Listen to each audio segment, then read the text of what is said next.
ఫ్రాన్స్ను ఆందోళనలు కుదిపేస్తున్నాయి. అధ్యక్షుడు మెక్రాన్పై తీవ్ర వ్యతిరేకత కనిపిస్తోంది. ఫ్రాన్స్ దేశవ్యాప్తంగా ఆందోళనకారులు రోడ్లను దిగ్బంధించడంతో పాటు బస్సులను తగలబెట్టారు. దేశంలో చాలా చోట్ల ప్రజలు ఆందోళనలు, నిరసనలు కొనసాగిస్తున్నారు. బ్లాక్ ఎవ్రీథింగ్ అంటే అన్ని ఆపేయాలనేటువంటి పేరుతో కూడా ఈ ఉద్యమం చేస్తున్నారు. రాజధాని పారిస్ నగరం సహా పలు ప్రాంతాల్లో నిరసనకారులు ఆందోళనకు దిగారు. రోడ్లపై బైఠాయించి వాహనాలకు నిప్పు పెట్టారు. ఓ దశలో టియర్ గ్యాస్ కూడా ప్రయోగించడంతో రణరంగంగా మారింది పరిస్థితి.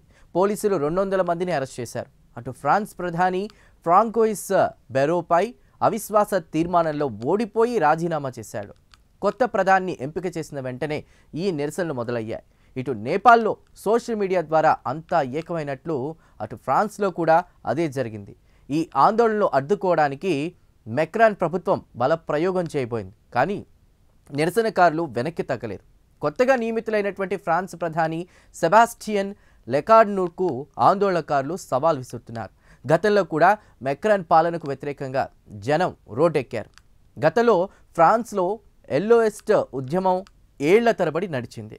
2022లో మెక్రాన్ రెండోసారి గద్దెనెక్కాక పెన్షన్ విధానంలో మార్పుల విషయంలో తీవ్ర వ్యతిరేకత వచ్చింది. ఆ తర్వాత 2023లో ఓ టీనేజీని పోలీసులు కాల్చారు. ఆ ఘటన అనేక హింసాత్మక సంఘటనలకు, అల్లర్లకు కారణమైంది. వాస్తవానికి ఈ ఉద్యమం వేసవిలోనే రహస్య చాటింగ్ల ద్వారా ఆన్లైన్లో ప్రారంభమైంది. ఆందోళనలకు అడ్డుకోవడానికి సంబంధించి దాదాపు 80,000 మంది పోలీసులను మెక్రాన్ ప్రభుత్వం ప్రత్యేకంగా మోహరించింది. అయినా నిరసనకారులు వెనక్కి తగ్గలేదు.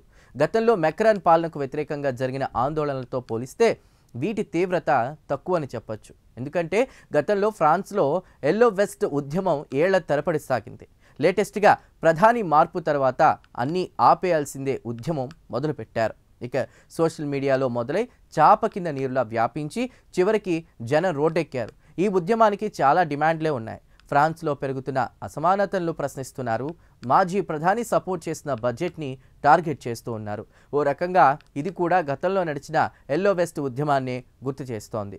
ఓవరాల్గా అధ్యక్షుడు మెక్రాన్ నాయకత్వంపై ఆ దేశంలో తీవ్ర వ్యతిరేకత కనిపిస్తోంది. ఈ ఏడాదిలో 3 ప్రధానులు దిగిపోయి ఇప్పుడు 4వ ప్రధాని వచ్చారు.